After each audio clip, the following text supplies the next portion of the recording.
Oke, baik. Assalamualaikum warahmatullahi wabarakatuh. Perkenalkan, nama saya Denandra Febri Setiawadi dengan NIM H5401221096. Dimana pada kesempatan kali ini saya akan mencoba gitu ya menjelaskan terlebih dahulu terkait VECM.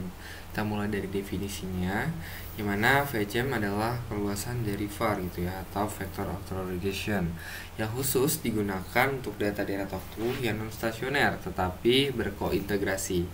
Lalu juga model ini menggabungkan dinamika jangka pendek dan koreksi menuju keseimbangan jangka panjang melalui error correction term. Lalu kita lanjut ke who. Siapa yang menggunakan atau mengembangkan dari VECM itu sendiri? Yang mana VECM ini dikembangkan oleh Engel dan Grengel gitu ya, lewat pendekatan analisis kointegrasi klasik. Juga umumnya digunakan oleh ekonom, pendiri time series, dan praktisi di bidang keuangan atau ekonomi makro. Nah, untuk when sendiri itu ya, atau kapan VECM ini tepat gitu untuk digunakan. Yang pertama itu saat data yang digunakan tidak stasioner pada level, tapi menjadi stasioner setelah pertama kali didiferensiasi. Juga saat terdapat hubungan keintegrasi antar variabel, yaitu adanya keseimbangan jangka panjang. Where, di mana VECM biasa diterapkan? Umumnya dalam ekonomi dan keuangan, seperti pada modeling kurs, inflasi, suku bunga, PDB ekspor, dan sebagainya. Lalu why? Mengapa menggunakan VECM? Ya, karena VAR di level stasioner itu menghasilkan regresi palsu atau bisa dibilang spurious.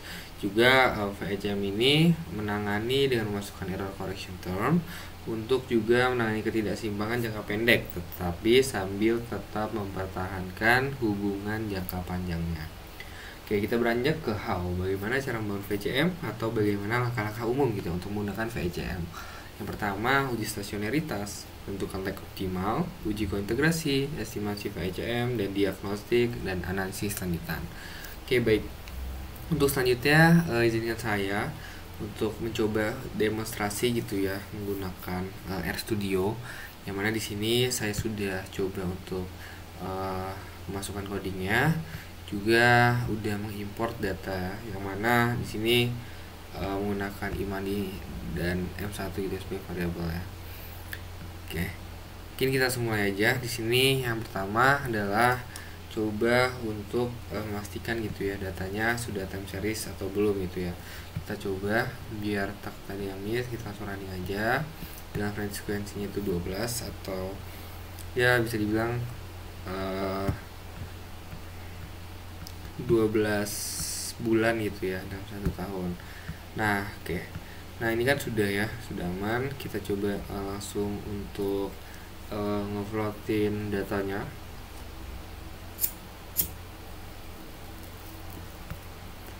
Running. Kita blok dulu ya, lupa. Nah, di sini sudah keluar gitu ya untuk data-datanya. Oke. Sudah keluar. Nah, untuk langkah selanjutnya kita coba untuk menentukan uji stasioneritas ya dari data yang kita punya. Oke, lalu kita coba blok dulu untuk yang bagian sini ya. Ini sudah disesuaikan. Coba blok. Jangan saja lupa kita langsung running. Oke, maaf salah. Sudah running sini. Nah, sudah keluar hasilnya. Coba kita lihat satu persatu. Kita simpulkan.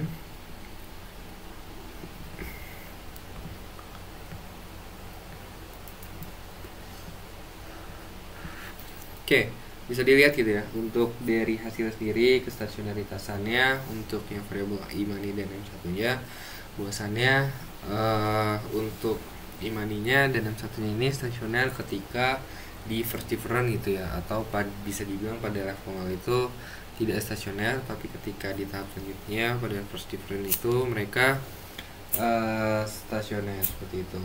Nah, mungkin bisa langsung kita lanjutkan ke untuk menentukan lag optimumnya menggunakan urcha atau force gitu ya. Kita coba blok. Nah, di sini juga lagnya maksimum sudah saya set 10 seperti itu di sini.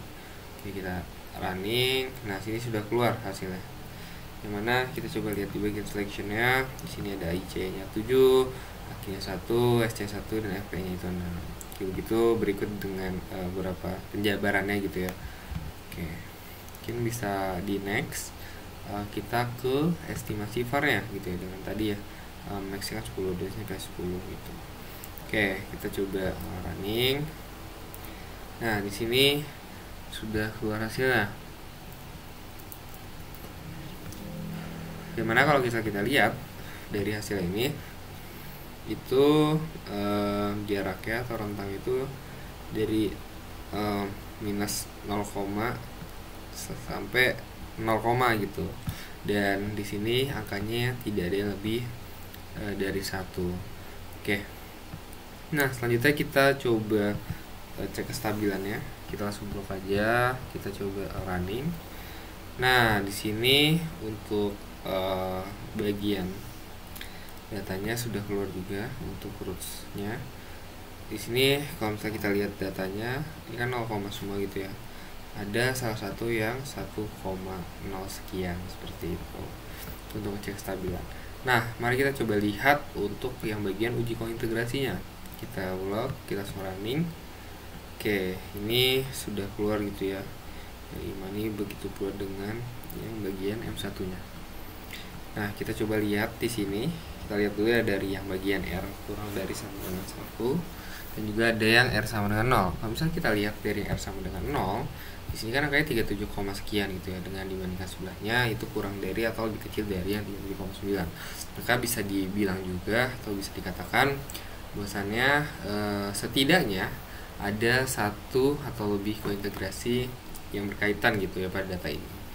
Nah, kalau misalnya kita lihat yang bagian R kurang dari sama dengan 1, itu angka itu lebih kecil gitu dari yang bagian sebelahnya.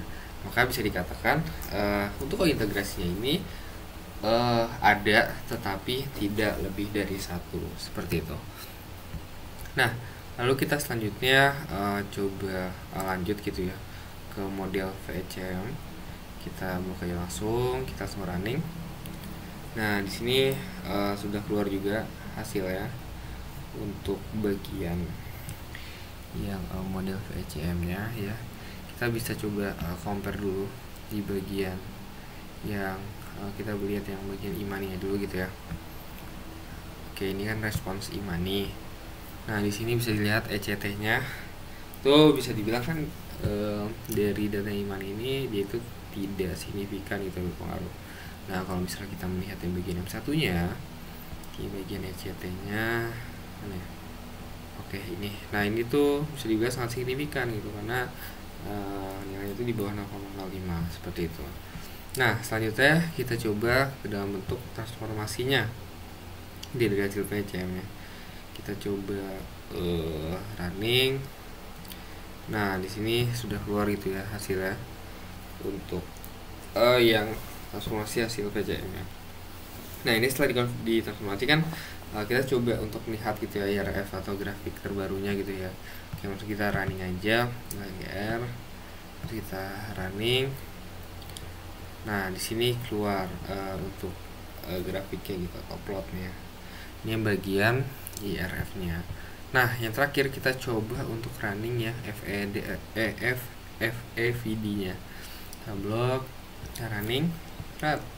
Nah, dia langsung keluar gitu untuk bagian yang FEVD for Imani-nya, juga FEVD for M1-nya. Oke, baik, mungkin sekian video penjelasan sedikit tentang VECM juga demonstrasinya. Kurang lebihnya mohon maaf jika ada salah kata maupun penjelasan. Wassalamualaikum warahmatullahi wabarakatuh.